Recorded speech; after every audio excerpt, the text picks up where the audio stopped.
যুবক ভাইরা রে, যদি সন্তান দিন না শিখে, যদি সন্তান ইসলাম না শিখে, এই জাতির কপাল তেমনি এমনি পড়ে না। আজকে বহুত কপাল পড়ে এমন আছে, নিজের বাবারে ঘর থেকে গার ধাক্কা দিয়া বের করে দেয়, মায়েরে ঘর থেকে বের করে দেয়। আহারে, তার বাড়িতে চাকরানি থাকার জায়গা আছে, বাড়ির দারোয়ান থাকার জায়গা আছে, কাজের বুয়া থাকার জায়গা আছে, কিন্তু যেই মা 10 মাস 10 দিন গর্ভে ধারণ করলো, ওই মায়ের জায়গাটা বাড়িতে হয় না। কথা বলেন ঠিক কি না? আপনারা মাঝে মধ্যে যায় দেখবেন যে এই সমস্ত বৃদ্ধাশ্রম গুলি আছে, ওই বৃদ্ধাশ্রমের ভিতরে যায় দেখেন বহুত ডাক্তারের মা আছে, বহুত ইঞ্জিনিয়ারের মা আছে, বহুত জজ আর ব্যারিস্টারের মা, যারা ওই বৃদ্ধাশ্রমে পড়ে থাকে। ওই বৃদ্ধাশ্রমে যাইয়া কোনো আলেমের মা খুঁজা পাবেন না, কোনো হাফেজের মা খুঁজা পাবেন না।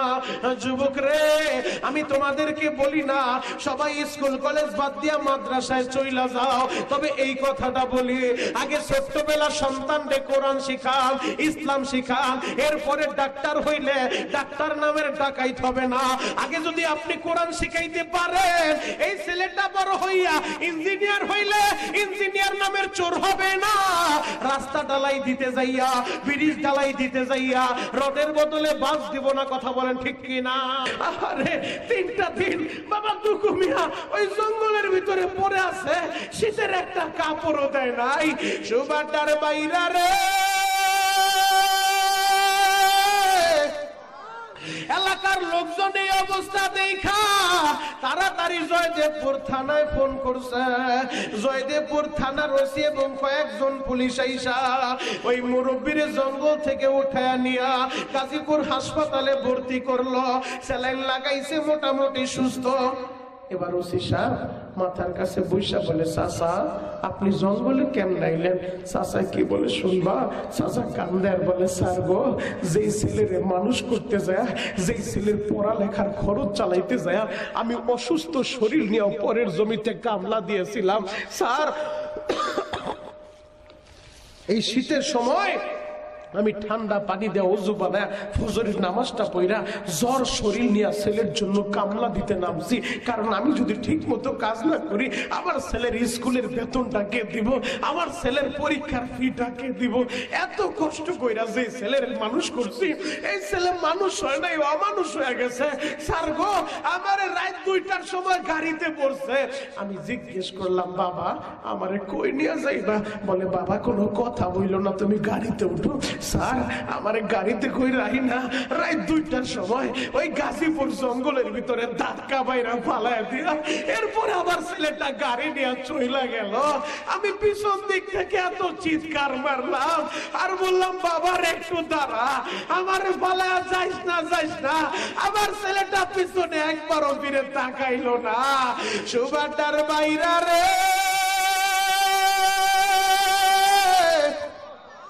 আহারে যেই বাবা এত কষ্ট করলো সন্তানের লাইগা, ও আমার সুবাদার ভাইরা, তোমরা যারা এত বড় বাড়ির মালিক, গাড়ির মালিক, গার্মেন্টসের মালিক, ব্যবসা প্রতিষ্ঠানের মালিক, আজ থেকে 20 বছর 30 বছর আগে তোমার বাবা দুঃখ মিয়া পরের জমিতে কামলা দিছে, পরের ফ্যাক্টরিতে কাজ কইরা তোমার লেখাপড়া করাইছে। এত টাকার মালিক তুমি ছিলা না রে ভাই। তোমার মা দুঃখিনী, নিজে না খাইয়া এই সন্তানের খাওয়াইছে রে ভাই। আজকে টাকার মুখ দেখা ওই মায়েরে চিনো না, বাবারে চিনো না। আশেপাশে মাদ্রাসায়, এই মাদ্রাসায় তালিমুল কোরআন মাদ্রাসা আইসা দেখো এমন বহুত এতিম ছেলে আছে। আহারে, মাদ্রাসা বন্ধ হইলেও বাড়িতে যায় না। কেন যায় না জননী? এতিমের মনে যে কত জ্বালা আমার আল্লাহ ছাড়া কেউ জানে না। আপনারা সুস্থ না অসুস্থ? সুস্থ হলে সালামের জবাব তো সুস্থ মানুষের মতো আসে নাই। এবার যদি সালাম দেই সুস্থ মানুষের মতো সালামের জবাব দিতে পারবেন তো ইনশাআল্লাহ? তাহলে সবাই কাশি দিয়ে আগে গলাটা ক্লিয়ার করে। রেডি? আসসালামু আলাইকুম ওয়া রাহমাতুল্লাহি ওয়া বারাকাতুহু।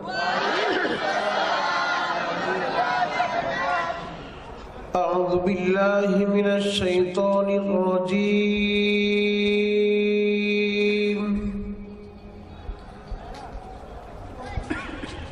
বিসমিল্লাহির রহমানির রহিম।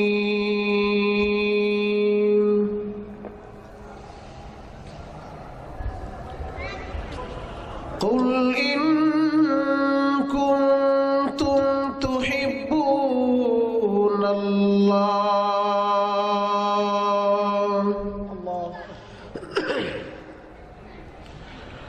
فاتبعوني يحببكم الله ويغفر لكم ذنوبكم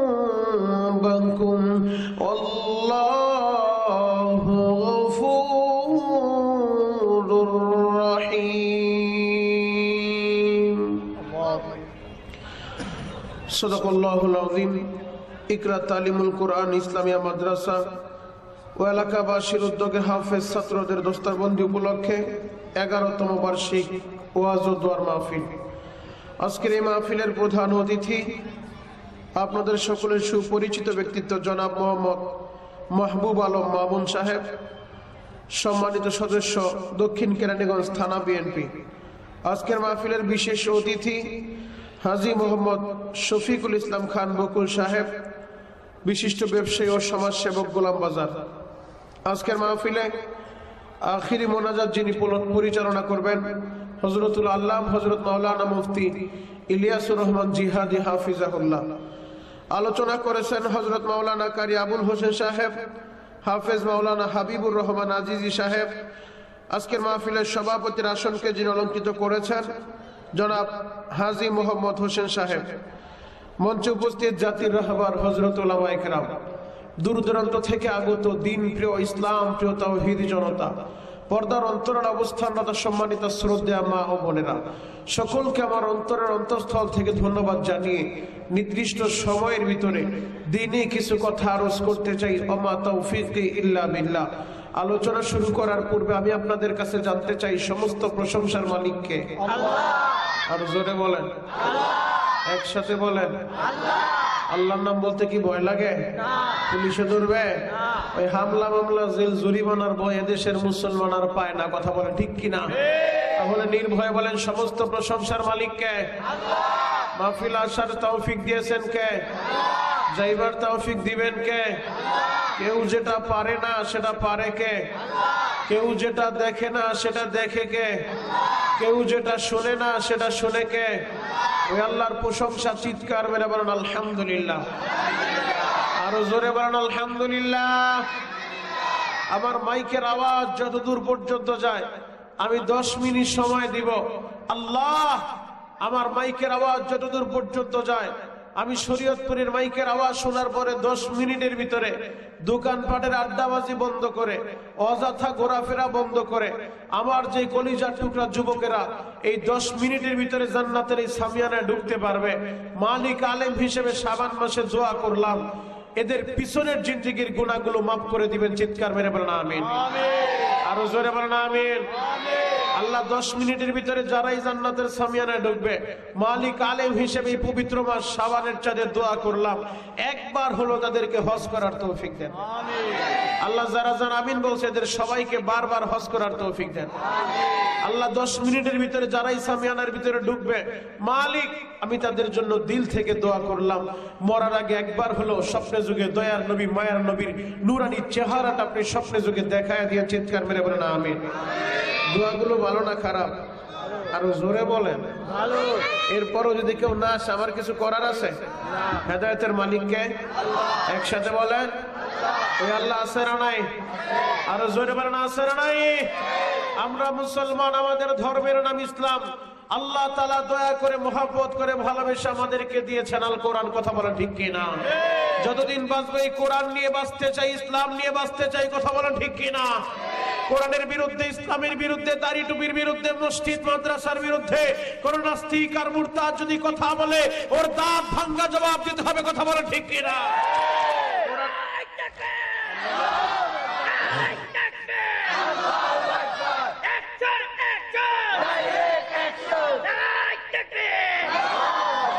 কোরআনের বিরুদ্ধে ইসলামের বিরুদ্ধে কথা বললে সে কত বড় নেতা এগুলা দেখার টাইম মুসলমানের নাই, কথা বলো ঠিক কিনা? এখানে কে কোন দল করেন আমি দেখতে আসি নাই। দল আপনার দলের জায়গায়। কেরানীগঞ্জের যুবক কান খুলে শুনে রাখো, পরিচয় আমাদের একটাই, আমরা এক আল্লাহর বান্দার, এক নবীর উম্মত, কথা বলো ঠিক কিনা? আরো জোরে বলতে হবে ঠিক কিনা? আপনার পীর আপনার পীরের জায়গায় পীর আমার পরিচয় না, দাওয়াত ও তাবলীগ আমার পরিচয় না, আমি কোন রাজনীতি করি এটা আমার পরিচয় না। আমার পরিচয় হবে আমি মুসলমান, এক আল্লাহর বান্দা, এক নবীর উম্মত। আমাদের কোরআন এক, আমাদের কাবা এক, আমাদের মদিনা এক। দল মত নির্বিশেষে যে কোরআনের জন্য আল্লাহর নবী রক্ত ঝরিয়েছেন, যে কোরআনের জন্য বিশ্ব নবী দান মুবারক শহীদ করেছেন, যে কোরআনের জন্য নবীর অনেক সাহাবীরা কলিজাটা কেটে দিয়েছেন, যে কোরআনের জন্য নবীর অনেক সাহাবীরা স্ত্রীকে বিধবা করেছেন, যে কোরআনের জন্য নবীর অনেক সাহাবীরা সন্তানগুলোকে এতিম করেছেন, যে কোরআনের জন্য যুগে যুগে উলামায়ে হক্কানি, উলামায়ে রব্বানিকে জালিমের জিন্দানখানায় বন্দী করা হয়েছে, আলেমদেরকে ফাঁসির রশিদে ঝুলানো হয়েছে।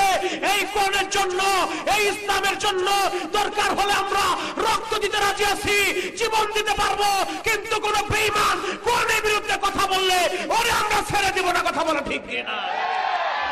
নারায়ে তাকবীর, নারায়ে তাকবীর, আল্লাহু আকবার। আল কোরআনের আলো ঘরে ঘরে জালো, আল হাদিসের আলো ঘরে ঘরে জালো।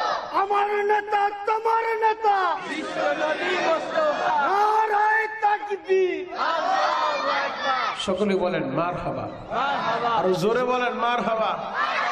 খারাপ লাগতাছে? ভয় পাইতাছেন?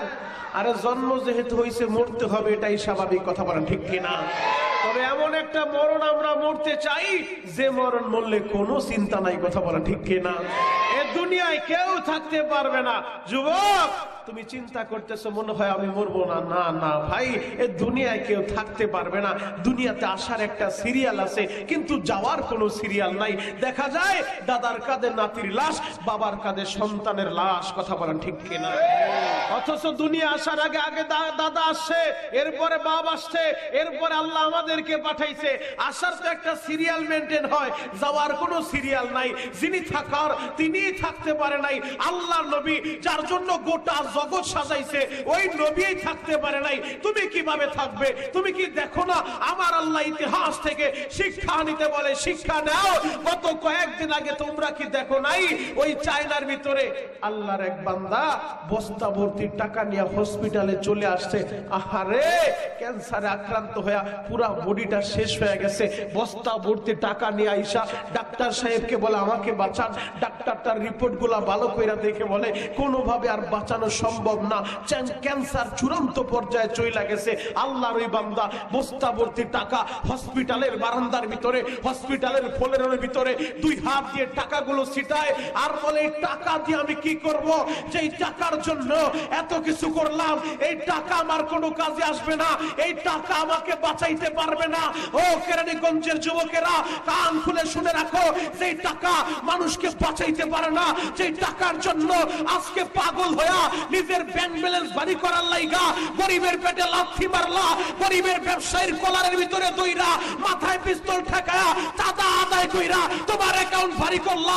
কান খুলে শুনে রাখো, এই টাকা তোমাকে বাঁচাইতে পারবে না, ক্ষমতা তোমাকে বাঁচাইতে পারবে না। এই পৃথিবী থেকে যারাই জালেম হইছে, একটা জালিমের শেষ পরিণতি ভালো হয় নাই, বরঞ্চ জালিমগুলা শেষ মুহূর্তে এমন হইছে পালানোর জায়গা খুঁজে পায় নাই, কথা বলা ঠিক কিনা? ফেরাউন থেকে শিক্ষা নাও। যেই ফেরাউন এত ক্ষমতার মালিক, ফেরাউনকে আল্লাহ ইঁদুরের মতো চুবায়া চুবায়া মারছে, কথা বলেন ঠিক কিনা? আরো জোরে বলেন ঠিক কিনা? ফেরাউন আল্লাহ ইঁদুরের মতো চুবায়া চুবায়া মারছে। নমরুদের আমার আল্লাহ ল্যাংড়া একটা মশা দিয়া সাইজ করছে। সর্বশেষ জুতার বাড়ি খাইতে খাইতে নমরুদ দুনিয়া থেকে বিদায় নিছে। শুধু তাই না, কারণ সম্পত্তি ছিল, এত সম্পত্তি পায়া অহংকারী হয়ে গেছে, ভাবছে আর মরবে না। ওই কারণের গোটা সম্পত্তি সহ এই জমিন গ্রাস করে নিছে, কথা বলা ঠিক কিনা? এজন্য ইতিহাস থেকে শিক্ষা নিতে হবে। আমার আল্লাহ ইতিহাস থেকে শিক্ষা নিতে বলছে। আল্লাহ আপনি আমাদের সবাইকে হেদায়েত দান করেন। চিৎকার মেরে বলেন আমিন। আরো জোরে বলেন আমিন। হে যুবক ভাইরা, হাজী সাহেব বাবাজিরা ডানে বামে নজর নাই, এক নজরে তাকায় থাকেন গো বাবা। এই পৃথিবীতে আপনিও থাকবেন না, এই পৃথিবীতে আমিও থাকবো না। জন্ম যেহেতু হইছে আমাদের মরতে হবে, এটাই স্বাভাবিক। তবে এমন একটা মরণ মরতে চাই যে মরণ মরলে কোনো চিন্তা নাই। কথা বলেন ঠিক কিনা? মাসটা চলতেছে পবিত্র শাবান মাস। মাইকের আওয়াজ আর একটু বাড়ান। মাসটা চলতেছে পবিত্র মাস শাবান মাস। যেই শাবান মাস এত দামি, যেই শাবানের আগের মাস হলো রজব মাস। যেই রজব মাস 4 মাসের পবিত্র কোরআনের ঘোষণা, ইন্না ইদ্দাতাশ শুহুরি ইনদাল্লাহি 12 শাহরান ফি কিতাবিল্লাহ। আল্লাহ পাক রব্বুল আলামিন গণনার সুবিধার্থে বছরকে 12 মাসে নির্ধারণ করছেন। এই 12 মাসের ভিতরে 4টা মাসকে আল্লাহ সম্মানিত করছে। এই 4 মাসের এক মাস হলো রজব মাস, আর শাবানের পরের মাস হলো রমজান মাস, সর্বশ্রেষ্ঠ মাস। আল্লাহু আকবার। যে রমজান মাস কোরআন নাজিলের মাস, রমজান মাস মাগফিরাতের মাস, রমজান মাস গুনাহ মাফের মাস, রমজান মাস নাজাতের মাস। রমজান আসার আগে পূর্ণ প্রস্তুতি আমাদেরকে গ্রহণ করতে হবে। আল্লাহ এই রমজানের রোজাগুলো যেন আমরা সঠিকভাবে রাখতে পারি। চিৎকার মেরে বলেন আমিন। আরো জোরে বলেন আমিন। তাহলে এই কোরআনের পক্ষে থাকার দরকার আছে না নাই? এই কোরআন যেই জায়গায় লাগছে ওই জায়গা দামি হয়ে গেছে। যেই সিনায় কোরআন থাকে সিনা দামি হয়। যে মাসে কোরআন নাজিল হয়েছে মাসটা দামি হয়। যদি প্রশ্ন করেন কোরআনকে, কোরআন তুমি কোন মাসে নাজিল হইছো, আমার বলতে হবে না, কোরআনই আপনারে জানায় দিবে। শাহরু রমাদানাল্লাযী উনজিলা ফীহিল কুরআন। কোরআন বলবে আমি রমজান আসছি। যদি প্রশ্ন করেন কোরআন, বুঝলাম তুমি রমজান আসছো, তুমি দিনে আসছো না রাতে আসছো, আমাদেরকে একটু বলো, আমার বলতে হবে না, কোরআনই আপনারে জানায় দিবে। ইন্না আনজালনাহু ফি লাইলাতিল কদর। কোরআন বলবে আমি কদরের রাতে আসছি। আবার যদি পাল্টা প্রশ্ন করেন কোরআন, বুঝলাম তুমি কদরের রাতে আসছো, রমজান মাসে আসছো। কোরআন যে রাতে তুমি দুনিয়া আসলা ওই রাতটা কেমন, ওই রাতের ফজিলত আমাদেরকে একটু শোনাও। কোরআন আপনারে সেটাও বলে দিবে। লাইলাতুল কদরি খায়রুম মিন আলফি শাহর। 1000 মাসের চাইতেও শ্রেষ্ঠ। আল্লাহু আকবার। আরো জোরে বলেন, একসাথে বলেন আল্লাহু আকবার। বলতে কি কষ্ট হয়, খারাপ লাগে? এই টেবিলটা সরাও দুই পাশে। আল্লাহু আকবার বললে কি আপনারা জিএনবি বললা কেউ ধরায় দিব? বাবা ভয় নাই। আল্লাহু আকবার সমস্ত যেই শব্দের অর্থ হচ্ছে আমার আল্লাহ সব চাইতে বড়, আল্লাহ সব চাইতে বড়। মুহতারাম হাজিরিন, যেই আল্লাহ বলে আল্লাহ সব চাইতে বড়, যেই বান্দার জবান দিয়া এই কথাটা বের হয় আল্লাহ সব চাইতে বড়, আল্লাহ ওই বান্দারে দুনিয়াতে ছোট রাখবে না, ওরে দুনিয়াতে সম্মানিত করবে, মরার পরে জান্নাত দিয়া ধন্য করবে। আল্লাহু আকবার। আরো জোরে বলতে হবে আল্লাহু আকবার। যুবক ভাইরা রে, এই কোরআনের লাইগা, এই ইসলামের লাইগা আল্লাহর নবী, দয়ার নবী, মায়ের নবী, উম্মতের দরদি নবী দান্দান মোবারক শহীদ করছেন গো বাবা। ওই উহুদের ময়দানে আল্লাহর নবীর দান্দান শহীদ হইছে এই কোরআনের লাইগা। এই কোরআনের দাওয়াত দিতে যাইয়া ও যুবক বন্ধুরা, তায়েফের ময়দানে আল্লাহর নবী মার খাইলেন, রক্ত জড়াইলেন। একই দিনের ভিতরে 3 বার আমার নবীরে বেহুশ করছে গো বাবা। তায়েফের নিষ্ঠুর যুবকেরা এমন ভাবে নবীরে মারছে গো, আমার কেরানীগঞ্জের বাইরা রে, পাথরগুলা মারতে মারতে নবী যখন রক্তাক্ত হইয়া বেহুশ হইয়া জমিনের ভিতরে পইরা রইছে, ওই নিষ্ঠুর যুবকগুলা আমার নবীরে দইরা দুইজনে দাঁড় করাইছে।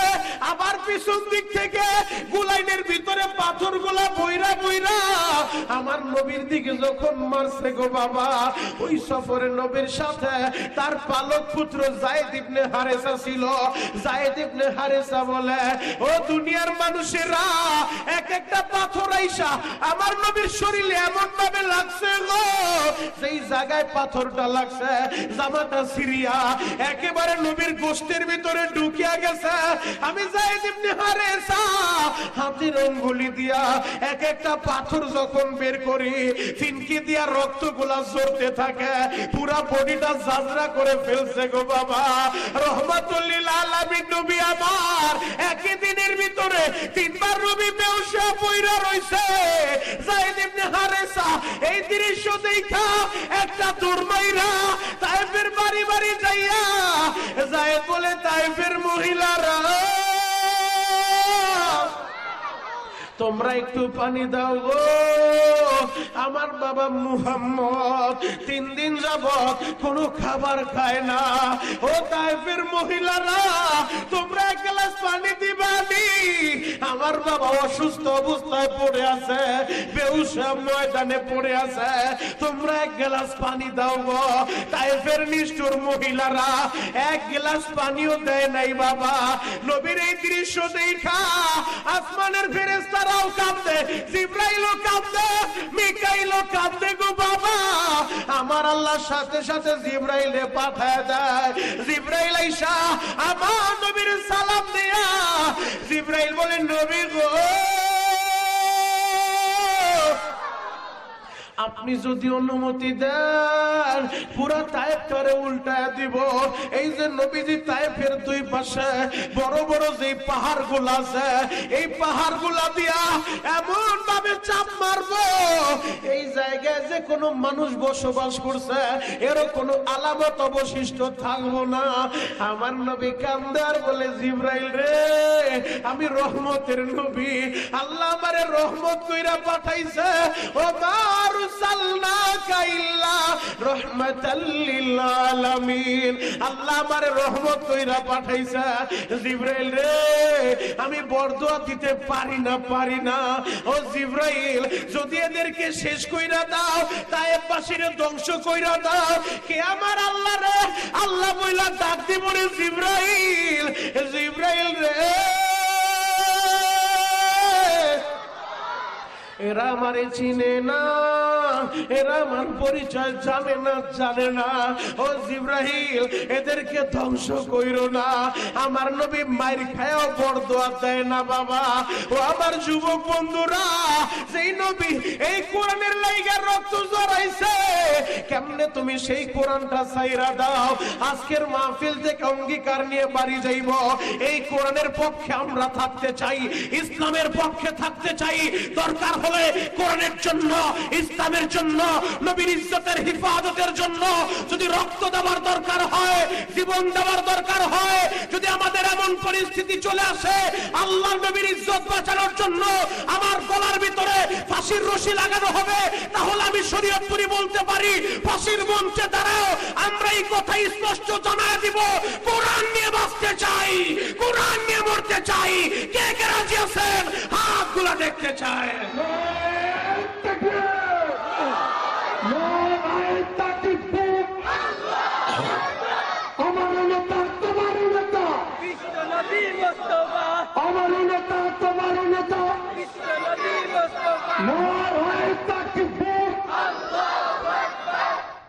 আল্লাহু আকবার বলেন তো। খারাপ লাগতেছে, কষ্ট হয়? যুবক ভাই আমি তোমাদের পায়ে হাত রেখে বলে যাই, এ দুনিয়া থাকার জায়গা না ভাই। যারা আসছো কষ্ট করে জান্নাতের সামিয়ানায় বইসা পড়ো।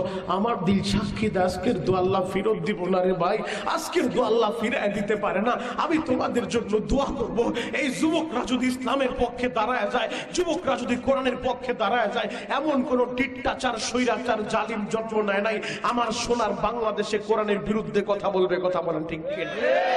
যুবক তোমাদের পায়ে হাত রেখে বলে যাই, ভুল করছো, অন্যায় করছো, 30টা বছর কাটায় দিছো, মসজিদেও যাও নাই, 30টা বছর কাটায় দিছো, রমজানের রোজাটা রাখো নাই। আজকের এই মজলিসে বৈশা যদি চোখের পানিটা ছাইরা দিয়ে আল্লাহরে বুঝায় বলতে পারো, আল্লাহ আমি না বুঝা রোজা ছাইরা দিছি, আল্লাহ শয়তানের ধোকায় পইরা 30টা বছর মসজিদে যাই নাই ঠিক মতো, আজকের এই মাহফিলে বৈশা চোখের পানি দিয়ে তোমার কাছে ওয়াদা করলাম আর নামাজ ছাড়বো না।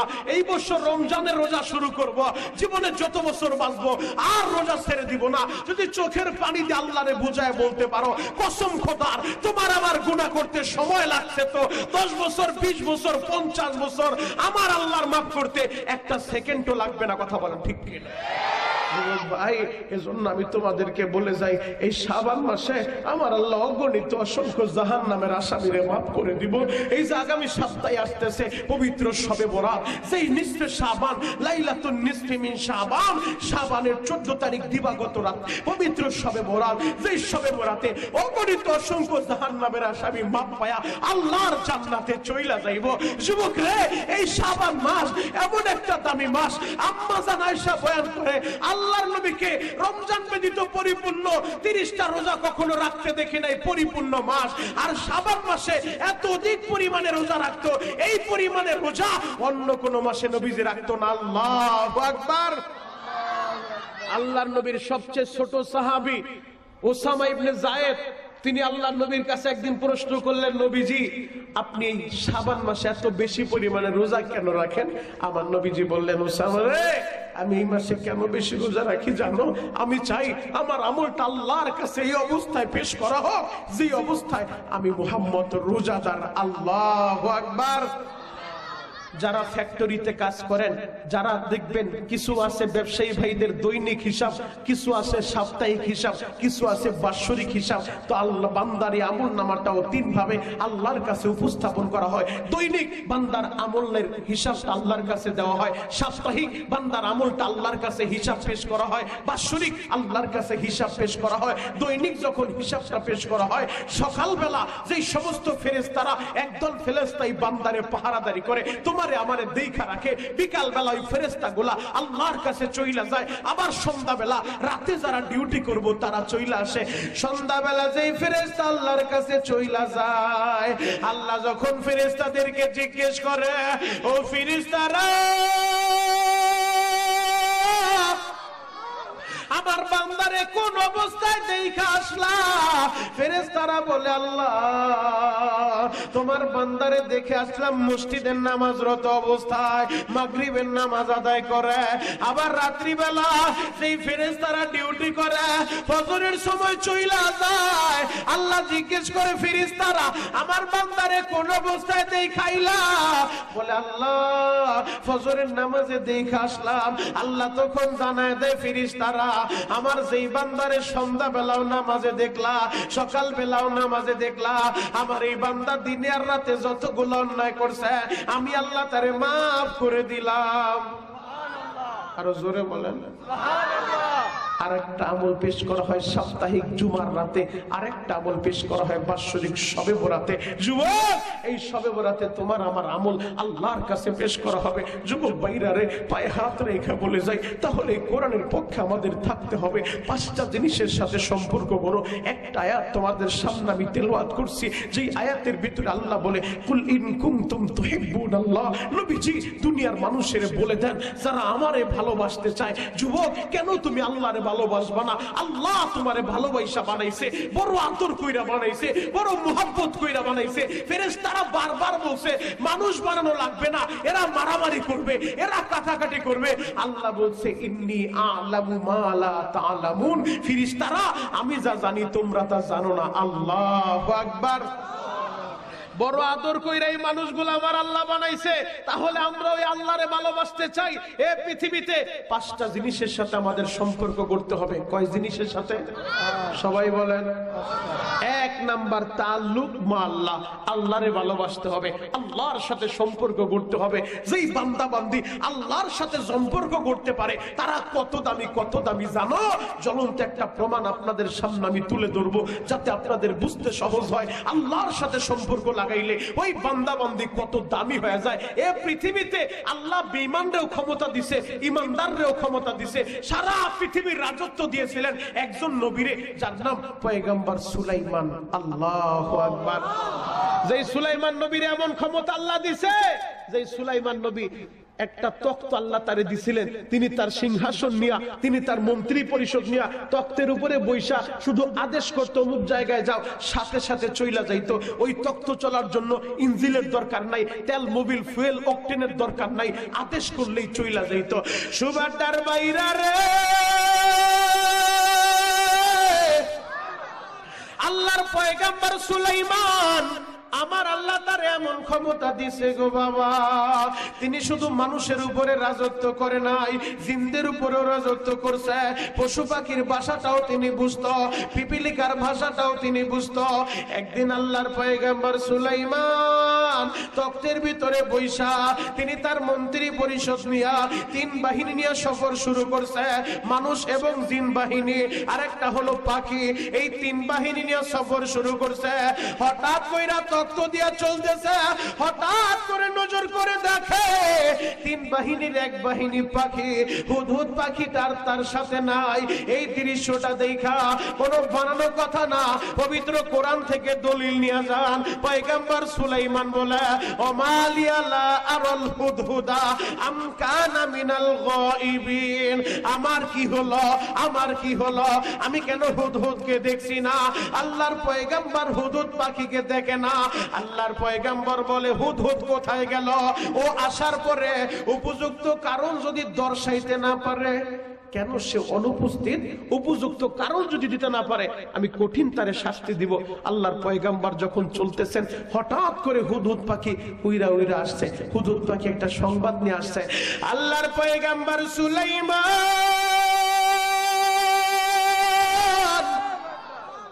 এমন একটা সংবাদ আপনারে দিব, যেই সংবাদ আমি আপনারে দেওয়ার আগে আপনার কাছে এই সংবাদটা কেউ দেয় নাই।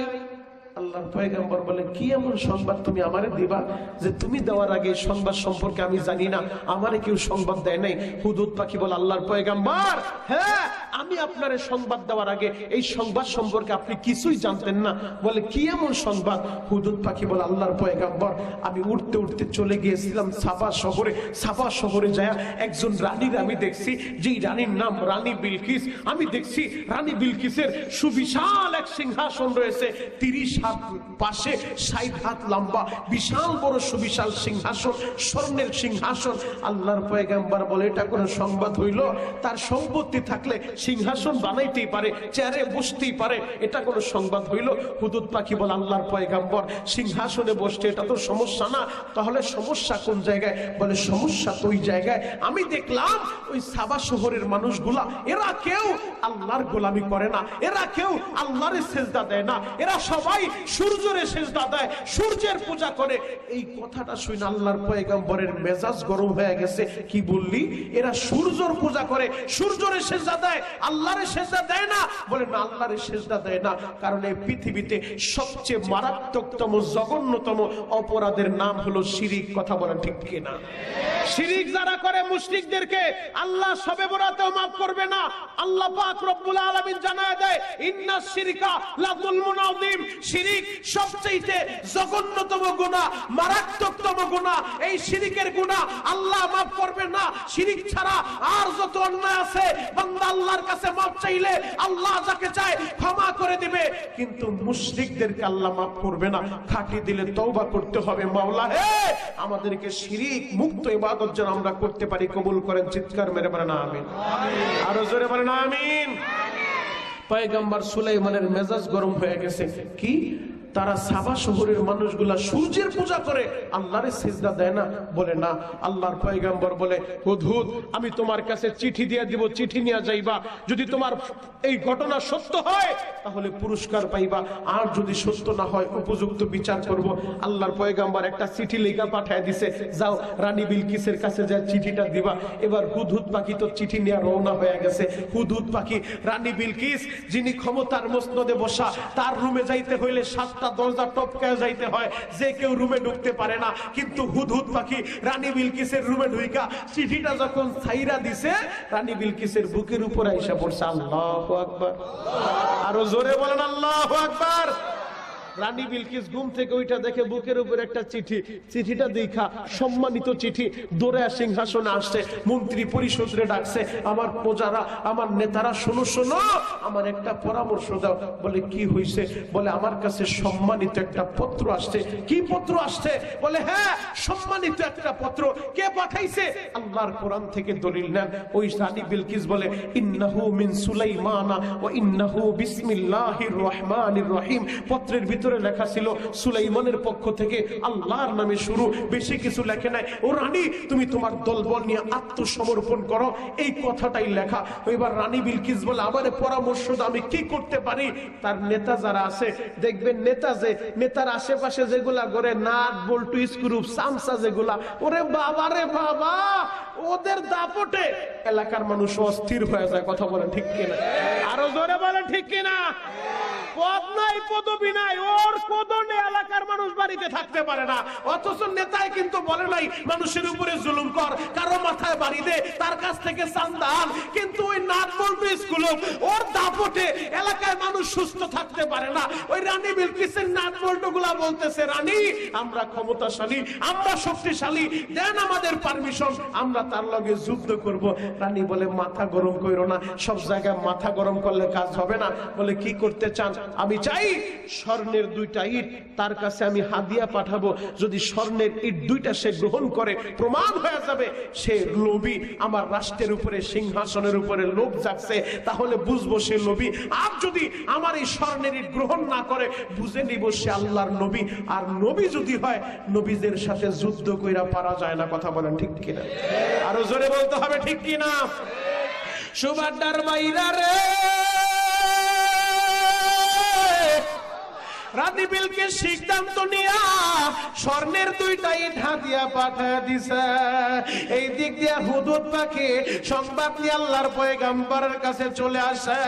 ও আল্লাহর পয়গম্বর সুলাইমান, রানী বিলকিসের পার্লামেন্টের সিদ্ধান্ত হয়ে গেছে, আপনার কাছে 2টা ইট পাঠাবে, স্বর্ণের ইট। যদি ইট 2টা আপনি গ্রহণ করেন, প্রমাণ হয়ে যাবে আপনি লোভী। আর যদি গ্রহণ না করেন, প্রমাণ হবে আপনি আল্লাহর নবী। আল্লাহর পয়গম্বর সুলাইমান জরুরি ভিত্তিতে এবার জিনদেরকে ডাকছে। জিনদেরকে ডাইকা বলে, জিনেরা আমারে পরামর্শ দাও, এই পৃথিবীর কোথায় স্বর্ণের খনি আছে বলো। কাঁচা স্বর্ণের খনি যেই জায়গায় আছে, ওই জায়গা থেকে স্বর্ণ হয় না। 9 কিলোমিটার রাস্তা, 3 ফরসক মানে 9 কিলোমিটার। এই 9 কিলোমিটার রাস্তা পুরাটাই স্বর্ণের ইট দিয়া কার্পেটিং করবা। আরো জোরে বলেন।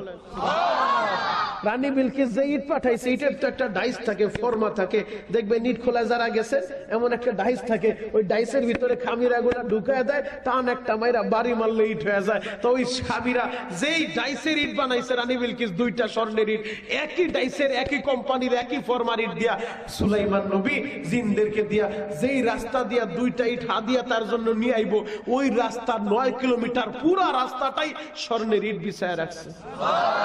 আরো জোরে বলেন।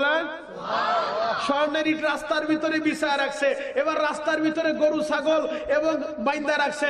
এখন রাস্তা, স্বর্ণের রাস্তার ভিতরে তারা ছাগলে লেদায়, গরুতে প্রস্রাব করে।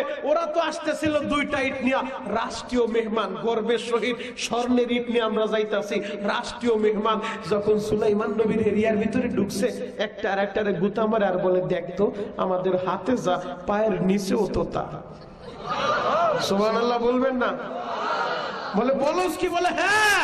একটা উঠায় দেখতো, উঠায় এখন হাতের সাথে মিলায়, যেই কোম্পানির, যেই ডাইসের, যেই ফরমারিট, একই কোম্পানির, একই ডাইসের, একই ফরমারিট দিয়া তার দেশের রাস্তা পাকা করা।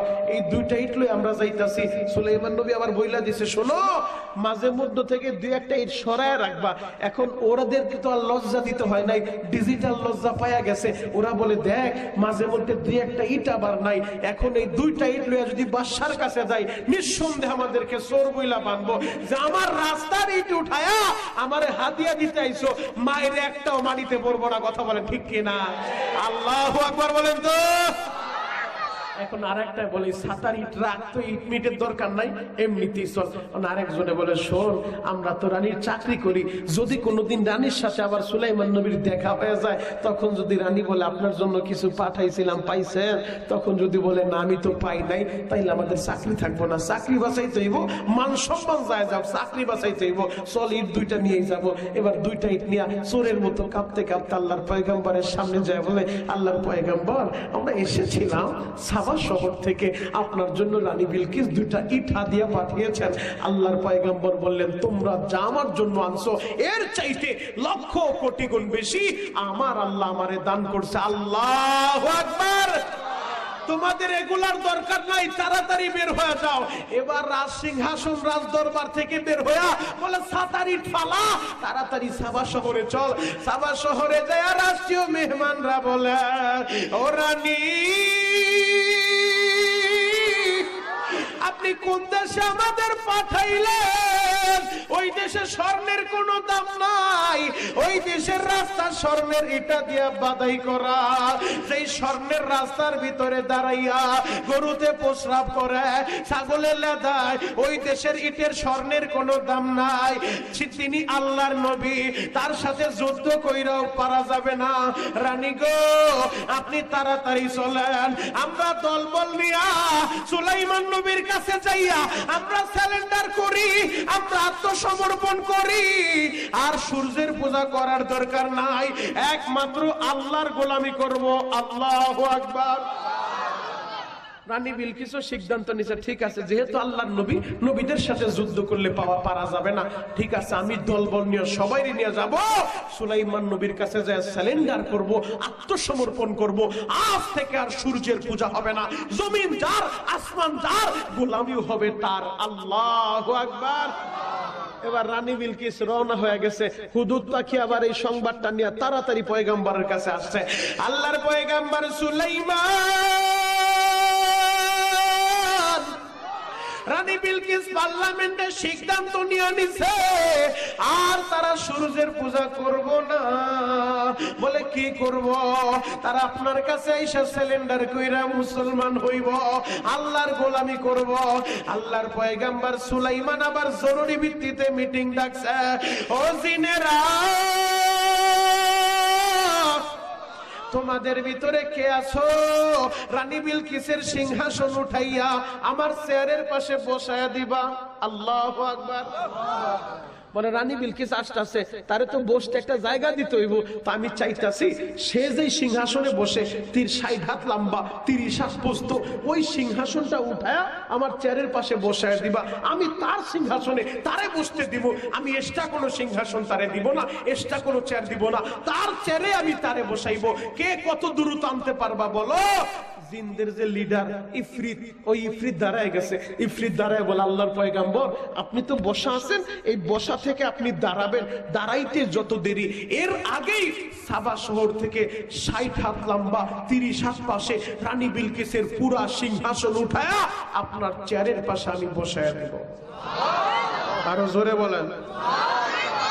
আল্লাহর পয়গম্বর বলে, আমি বইসা রইছি, আবার দাঁড়াবো, অনেক সময়ের দরকার, এত সময় দিতে পারবো না, আরো দ্রুত কে পারবা বলো? মাঝখান থেকে একজন আলেম দাঁড়ায় গেছে, তিনি জিন না আলেম।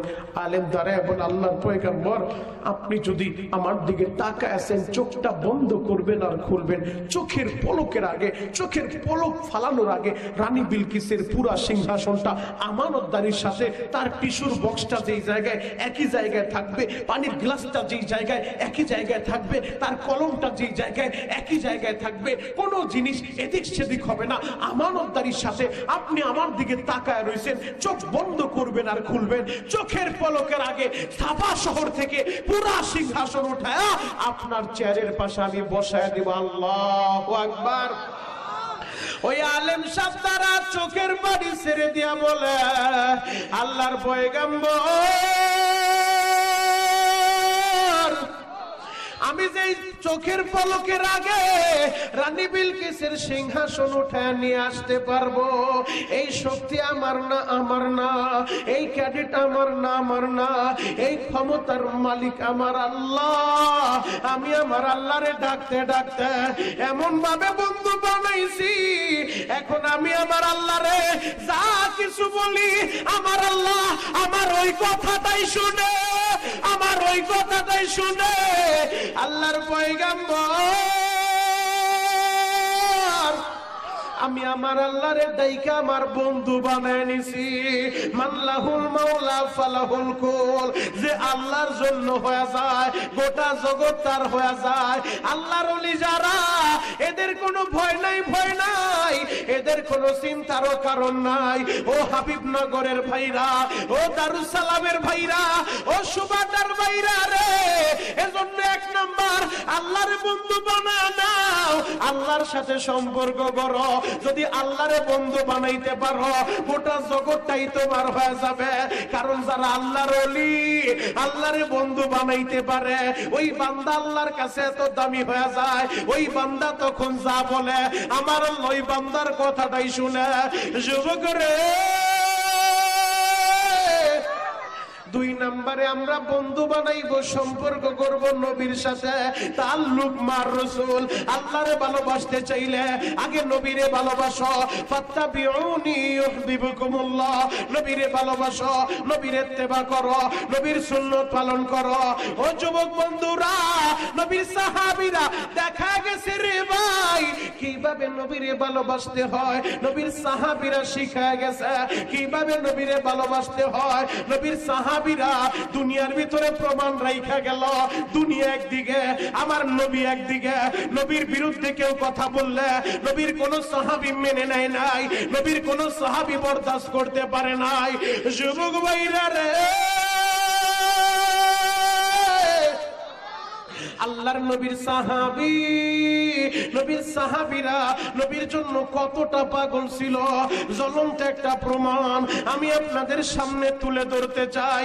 আল্লাহর নবীরা এতটাই নবীজিরে ভালোবাসে, নবীরে দেখার লাইগা নবীর সাহাবীরা কতটা পাগল ছিল। হযরত আবু বকর, সেই আবু বকরের কাছে এক নাম্বার প্রিয় আমল ছিল আন-নযরু ইলা ওয়াজহি রাসূলিল্লাহ, আল্লাহর নবীরে দেখা।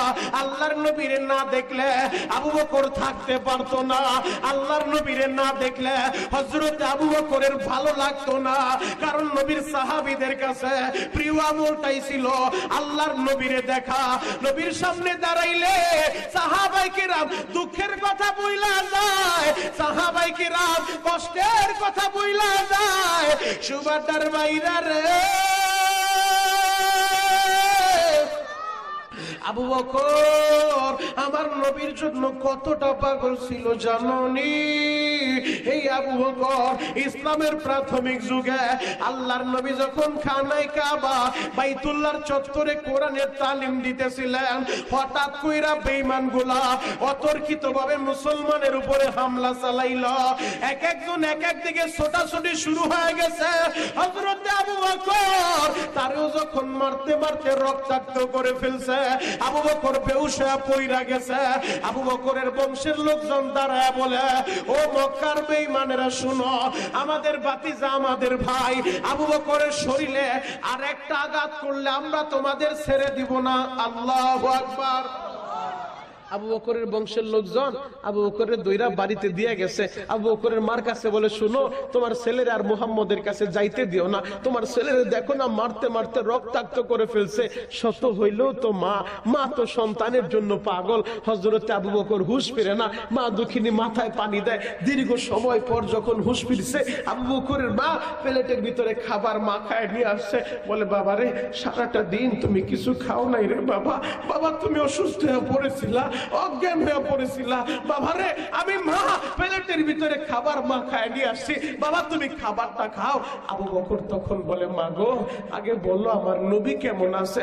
বলে, তোমার নবী কেমন আছে আমি তো জানি না, লোকজন তোমারে দইরা বাড়িতে দিয়ে গেছে। ও বাবা, আগে তুমি খাবারটা খাও। হযরত আবু বকর বলে, মা গো, আমার নবী কেমন আছে নবীরে না দেখার আগে এক লোকমা খাবার আমি খাবো না। আল্লাহু আকবার।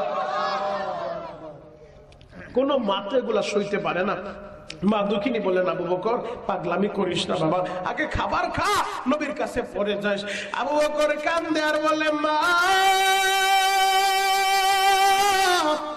আমার নবী নবী কেমন আছে, কোথায় আছে, আমার নবীরে না দেখা আমি আবু বকর এক লোকমা খাবারও খাবো না, এক ঢোক পানিও পান করব না। মাগো আগে বলো আমার নবী কেমন আছে, আমার নবীর সংবাদটা নাও। কারণ বেঈমানগুলো যখন আমারে মারছে গো মা, ওই জায়গায় আমার নবীও ছিল। আমার নবী এখন কোথায় আছে, কেমন আছে, আগে নবীর সংবাদটা নাও। হযরত আবু বকরের মা বলে, বাবা রে আমি কিভাবে সংবাদটা নিব? বলে ওমরের বোনের বাড়ি যাও, ওমরের বোনের মাধ্যমে সংবাদ নাও, হয়তো তার কাছে সংবাদ থাকতেও পারে। এবার সংবাদ নিয়ে আসে, তোমার নবী হযরতে আরকামের বাড়িতে আছে, তোমার নবী ভালো আছে, বাবা তুমি খাবারটা খাও। আবু বকর কাঁদে আর বলে, মাগো আমার নবীর নিজের চোখে না দেখা আমি আবু বকর এক লোকমা খাবারও খাবো না, না খেয়ে মারা যাবো রে মা। এরপরও নবীরে না দেখা আমি খাবার খাবো না, আমি পানিও খাবো না। মক্কার অবস্থা তখন ভালো ছিল না। আবু বকরের মা বলে, বাবা রে মক্কার যে অবস্থা তুমি তো ভালোভাবেই জানো, দিনের বেলা যদি তোমার নিয়ে বের হই বেঈমানগুলো আবার আক্রমণ করবে। ও প্রাণের বাবা পাগলামি কইরো না, আগে খাবারটা খাও। আবু বকর বলে, মাগো আগে নবীর কাছে আমারে নিয়ে যাইবা, আগে আমি আমার নবীরে দেখবো, আমার নবী কেমন আছে, আমার নবী কোথায় আছে, আমার নবীরে না দেখা আমি খাবার খাবো না, না খেয়ে মরে যাবো রে মা, না খেয়ে শহীদ হব। এরপরও আমি খাবার খাবো না, আগে নবী দেখবো, এরপরে আমি খাবার খাবো।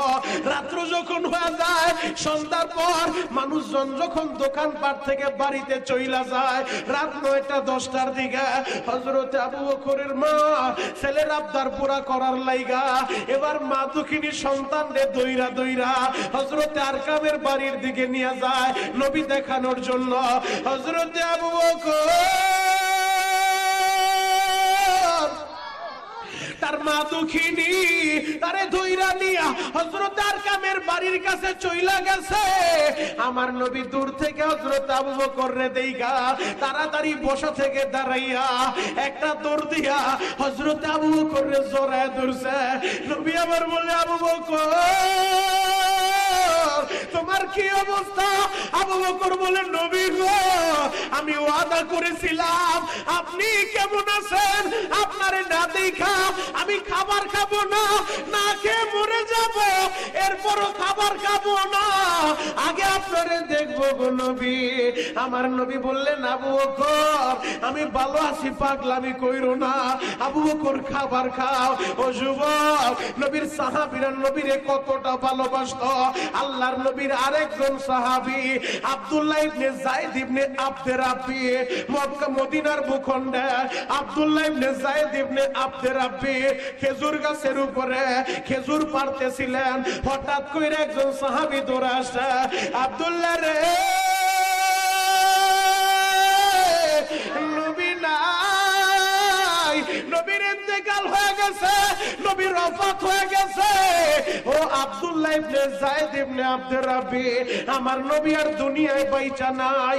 এই সংবাদটা খেজুর গাছের উপরে বৈশা শুনছে, সাথে সাথে আহারে পাগলের মতো ওই খেজুর গাছ থেকে নাইমা আব্দুল্লাহ ইবনে যায়েদ ইবনে আব্দে রাব্বি হাত দুইটা আসমানের দিকে উঠাইয়া চোখের পানি জড়ায় কান্দে আর বলে, মালিক রে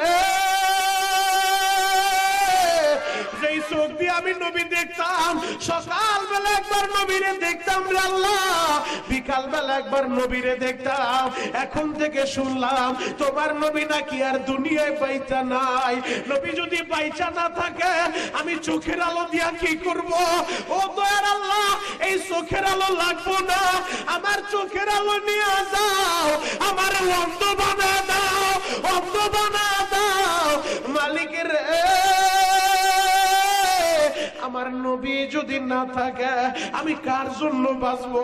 আগে তো নবীরে দেখতে যাইতাম, এই চোখ দুইটা দিয়ে আমি আমার নবীরে দেখতাম রে আল্লাহ।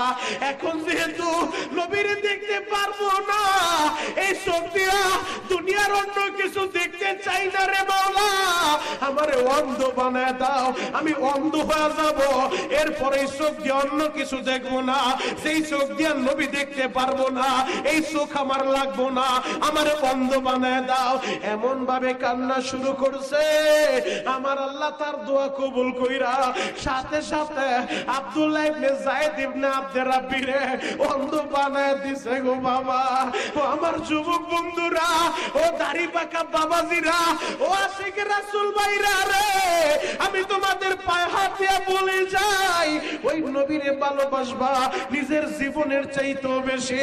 ওই নবী বলছে পবিত্র মাস, যে মাসে রহমতের মাস, মাগফিরাতের মাস, নাজাতের মাস, এই রমজান মাস আসার আগে খাঁটি দিলে তওবা করবা, জীবনের নামাজ ছাইরা দিও না, জীবনের রোজা ছাইরা দিও না, জীবনের মা বাবারে কষ্ট দিও না। যুবক রে,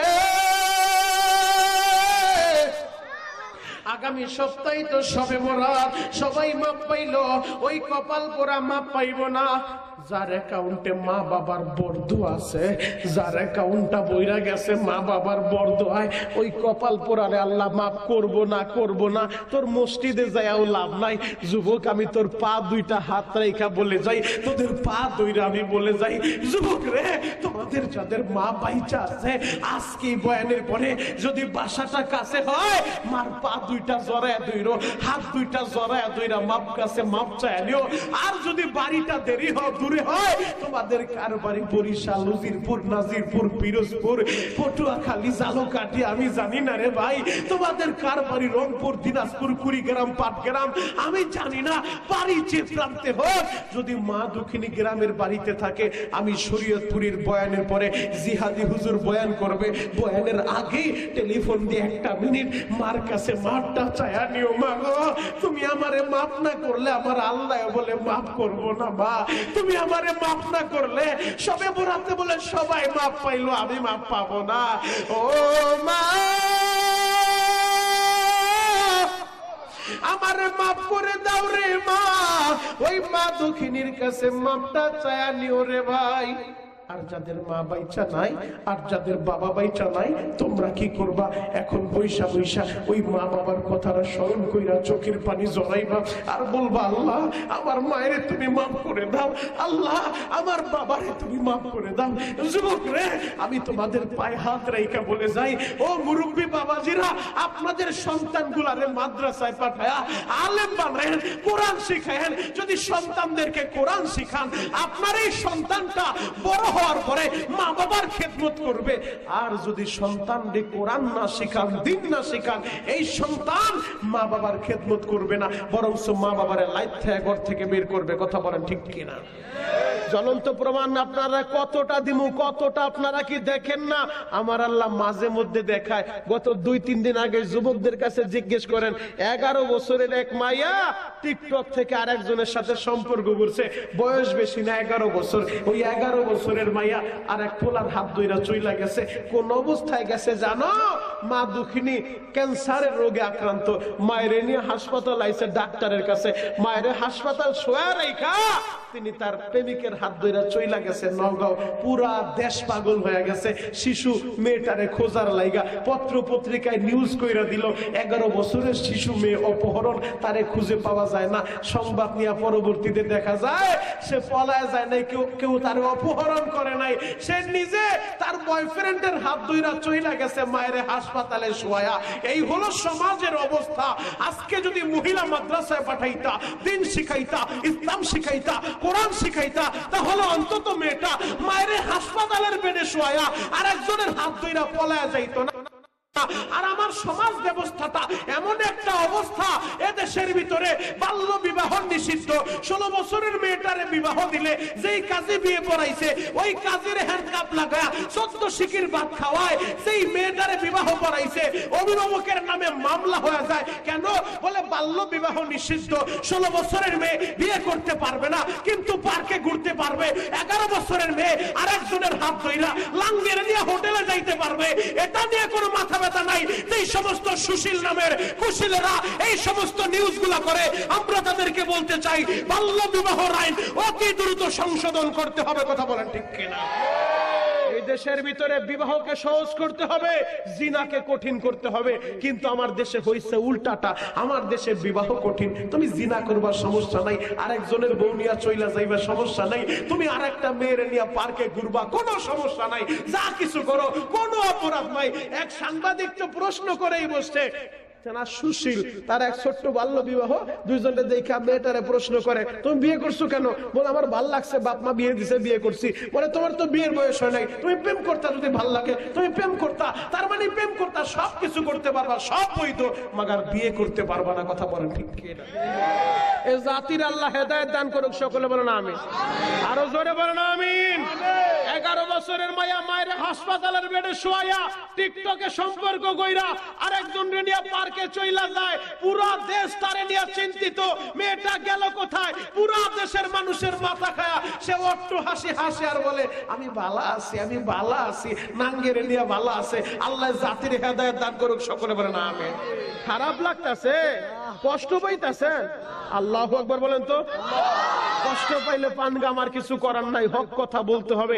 আপনার সন্তানকে মাদ্রাসায় পাঠান, কোরআন শিখান, দিন শিখান, তাহলে অন্তত মা বাবার খেদমতটা তারা করব। নিজের মা বাবার প্রস্রাব পায়খানা পরিষ্কার করা সৌভাগ্যের আলামত মনে করব। কথা বলা ঠিক কিনা? তাহলে 2 নাম্বার আমাদের সম্পর্ক হবে নবীর সাথে, 3 নাম্বার সম্পর্ক হবে তাল্লুক মাল কুরআন, কোরআনের সাথে, 4 নাম্বার সম্পর্ক হবে মায়ের সাথে, 5 নাম্বার সম্পর্ক হবে বাবার সাথে। যুবক, তোমার মা তোমার জান্নাত, তোমার বাবা তোমার জান্নাত। আমি বলি নাই, মদিনার নবী বলছে হুমা জান্নাতুকা ওয়া নারুকা, তোমার মা বাবাই তোমার জান্নাত, তোমার মা বাবাই তোমার জাহান্নাম। যুবক ভাইরা রে,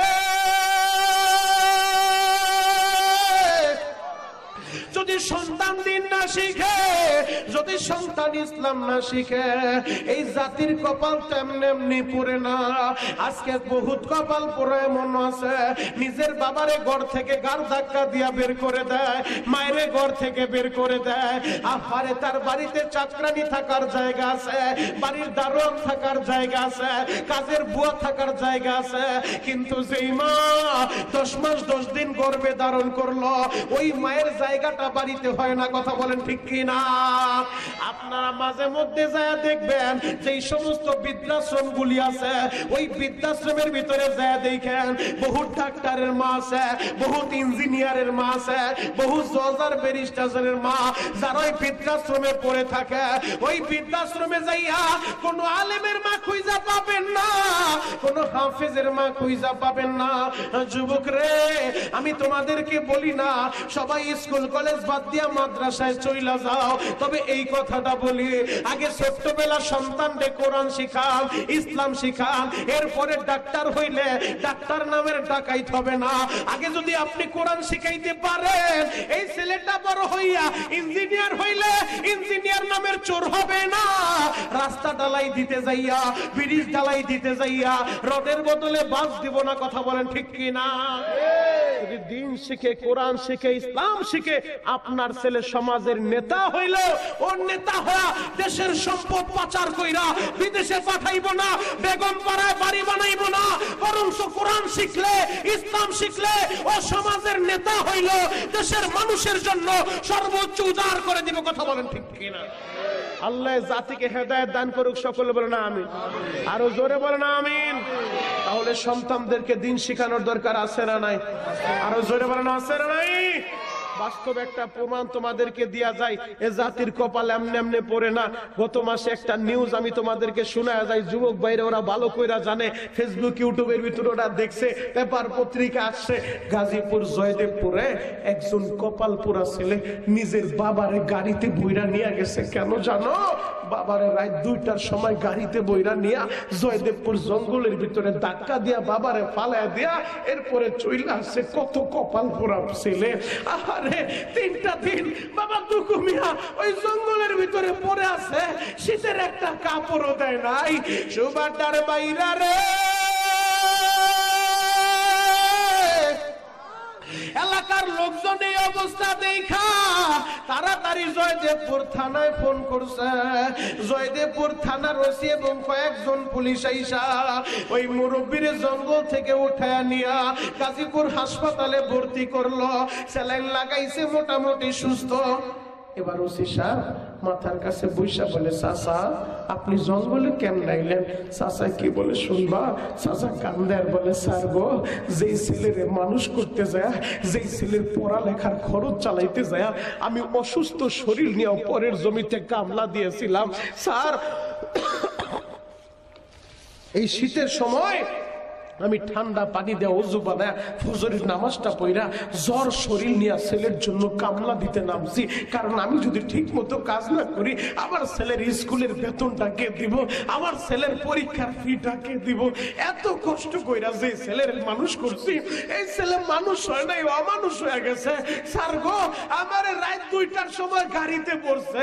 আমি জিজ্ঞেস করলাম, বাবা আমারে কই নিয়ে যাইবা? বলে, বাবা কোনো কথা বইল না, তুমি গাড়িতে উঠো।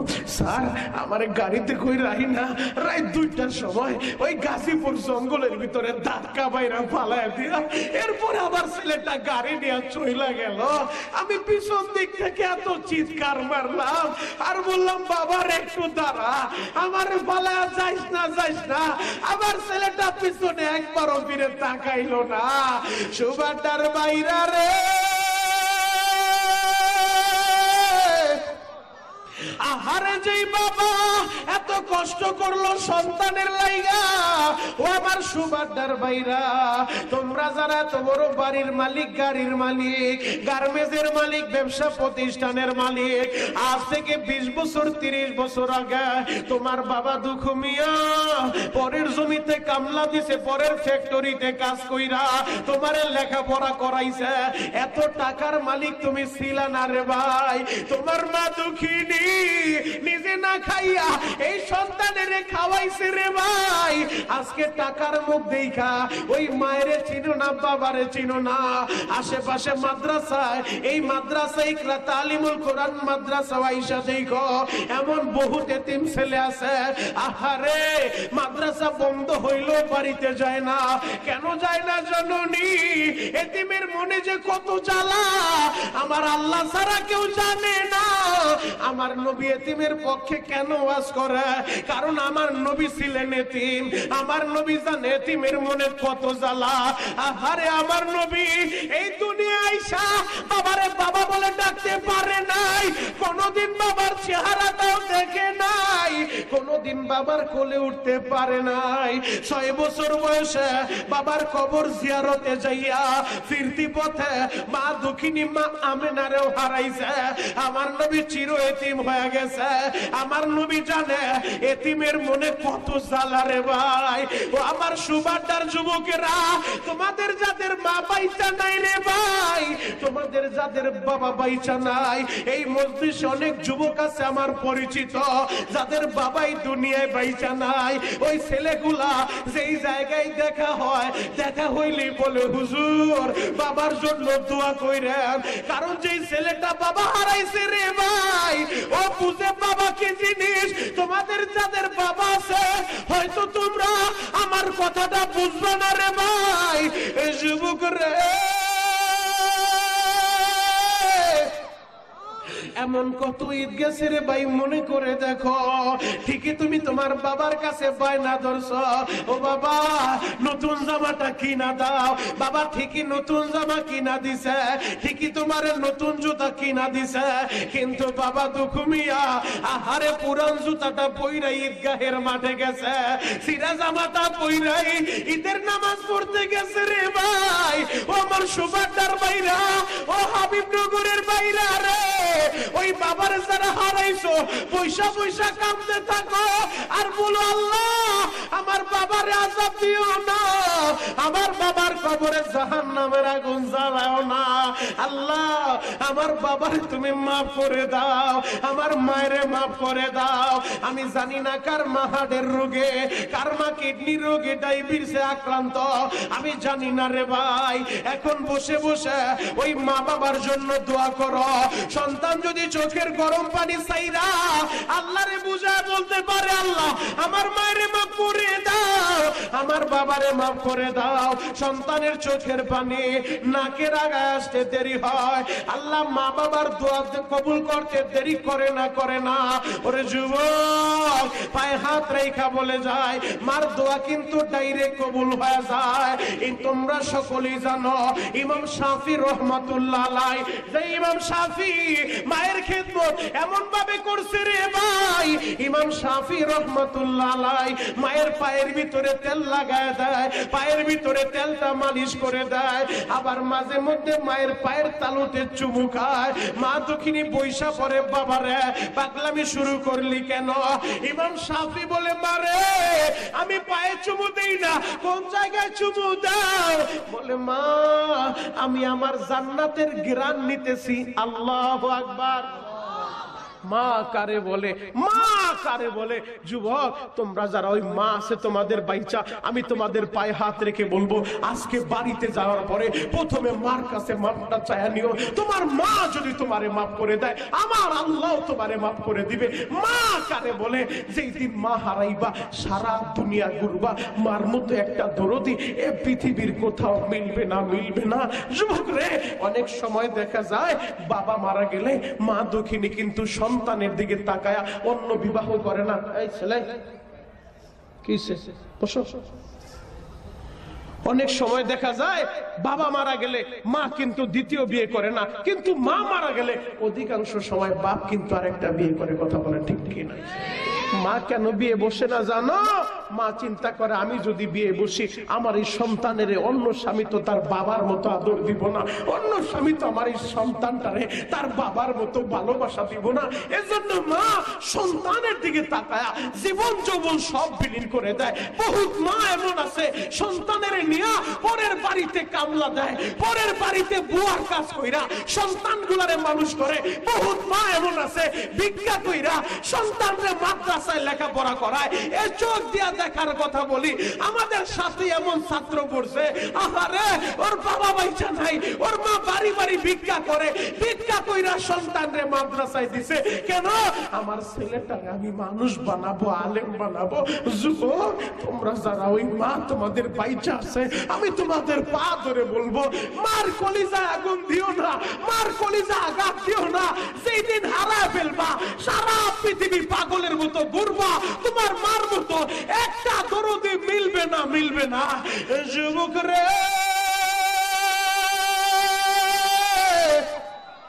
জ্বলন্ত একটা প্রমাণ তোমাদেরকে দিব।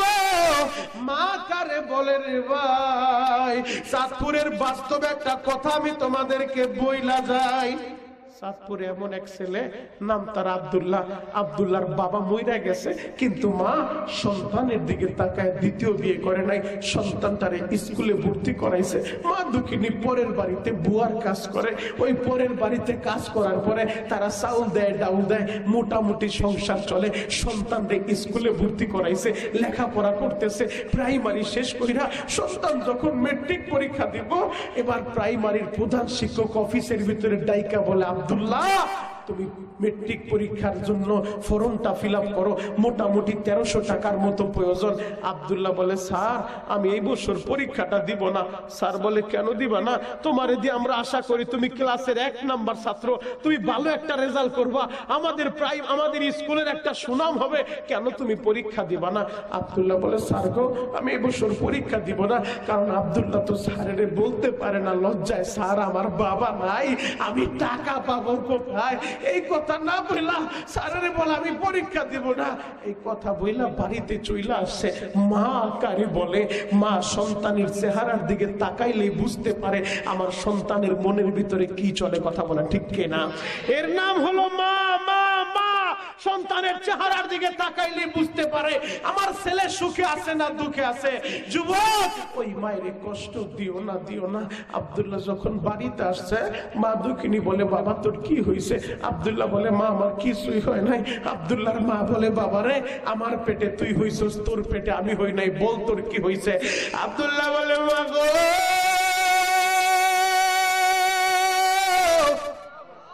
প্রধান শিক্ষক আমারে ডাকছে, ফর্ম ফিল আপের কথা বলছে রে মা। তুই কি বলছস বাবা? আমি বলছি পরীক্ষা দিব না। এই কথা কেন বলছস? মা তুই টাকা পাবি কই? মা ও মা 1300 টাকার মতো লাগবে, এত টাকা কই পাবি? এজন্য আমি বলছি পরীক্ষা দিব না। মাই বলে বাবা তুই একটু দাঁড়া, আমি এখনই আসতাছি। মা একটা দৌড় দিয়া ঘরের ভিতরে যে একটা মাটির ব্যাগ নিয়ে আইছে, এক নজরে তাকায় থাকো, এখন কানতে থাকবা মার জন্য। মা কারে বলে মা দুঃখিনী মাটির ব্যাগটাই না ব্যাগটা ভাঙছে, বলে বাবা টাকাগুলা বাস কর। এবার টাকাগুলা বাস করতেছে, দেখে মোটামুটি 1300 টাকার বেশি হয়ে গেছে। আব্দুল্লাহ প্রশ্ন করে বসছে, মা এত টাকা কই পাইলা? মা গো বাবা মারা যাওয়ার পর আমি তো দেখছি এক কাপড় দিয়া মাসের পর মাস বছর কাটায় দাও তুমি, একটা কাপড় কেনার অ্যাবিলিটি তোমার নাই। মা গো পরের বাড়ি কাজ করলে মাসে মাসে চাউলের বস্তা আর ডাল দেয়, মোটামুটি সংসার চলে, এই টাকা তুমি কই পাইলা? মা দুঃখিনী কাপড়ের আঁচল দিয়া চোখের পানি মুছে আর বলে বাজান রে, আমি যখন তোর স্কুলে ভর্তি করছি পাড়ার মহিলাদের সাথে আমি গল্প করতাম, আমি আমার ছেলের লেখাপড়া করাইব, আমি আমার ছেলের বড় অফিসার বানাইব। পাড়ার মহিলারা আমারে বলতো এত টাকা তুমি কই পাইবা? তোমার স্বামী বাইচা নাই, গরিব মানুষ, তুমি টাকা কই পাইবা? প্রাইমারিতে পড়াইতে টাকা লাগে, মেট্রিক পরীক্ষায় টাকা লাগে, কলেজে তো অনেক টাকার দরকার, এত টাকা তুমি কই পাইবা?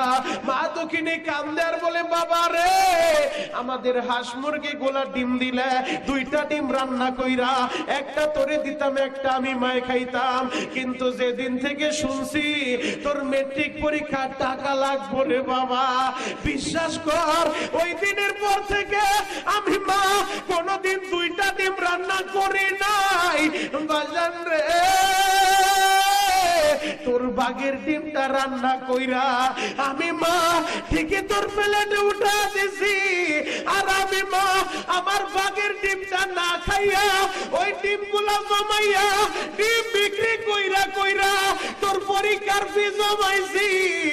বাবা রে তুই লেখাপড়া করবে, তুই পরীক্ষা দিবি, আমি মায় তোরে বড় অফিসার বানাবো। ও সুবাদার ভাইরা, এখন তোমরা যারা গাড়ির মালিক বাড়ির মালিক, আজ থেকে 20 বছর আগে তুমিও তোমার জীবনের হিসাবটা মিলায় দেখো। তোমার মা দুঃখিনী মুরগির ডিম হাঁসের ডিম বেচা আহারে তোমার টিফিনের টাকাগুলো জমাইছে, তোমার পরীক্ষার ফি দিয়া তোমারে কষ্ট কইরা লেখাপড়া করাইছে, মায়ের নিজে না খায় তোমারে খাওয়াইছে। ওই মায়ের যারা হারাইছো রে ভাই, এখন বসে বসে কাঁদবা আর বলবা আল্লাহ আমার মায়ের মাফ করে দাও গো, আমার বাবারে মাফ করে দাও। মালিক রে তুমি যদি মাফ না করো আমার মায়ের কি উপায় হবে, আমার বাবার কি উপায় হবে? ও যুবক ওই কবরে নেক আমল লাগবে, নেক আমল। তোমরা যারা গুনার বোঝা নিয়া আজকের এই মাহফিলে আইছো, গুনার বোঝা নিয়া এই মাহফিলে ঢুকছো রে ভাই, চোখের পানি দিয়া আমার আল্লাহরে বুঝায় বলবা আল্লাহ আমি বড় পাপী, আমি বড় অপরাধী, আল্লাহ দেও না আমারে মাফ কইরা। যদি চোখের পানি দিয়া আল্লাহরে বুঝে বলতে পারো রে ভাই, আমার আল্লাহর মাফ করতে সময় লাগবো না, একটা সেকেন্ডও লাগবো না, গলা ফাটায় ডাক দাও না আল্লাহ। আরো জোরে ডাক দাও, ডাক দাও, ডাক দাও, ডাক দাও, গলা ফাটা ডাক দাও আল্লাহ, আরো জোরে ডাক দাও আল্লাহ। নিজের হাতে বান্দা তুমি মৌলা বানায়া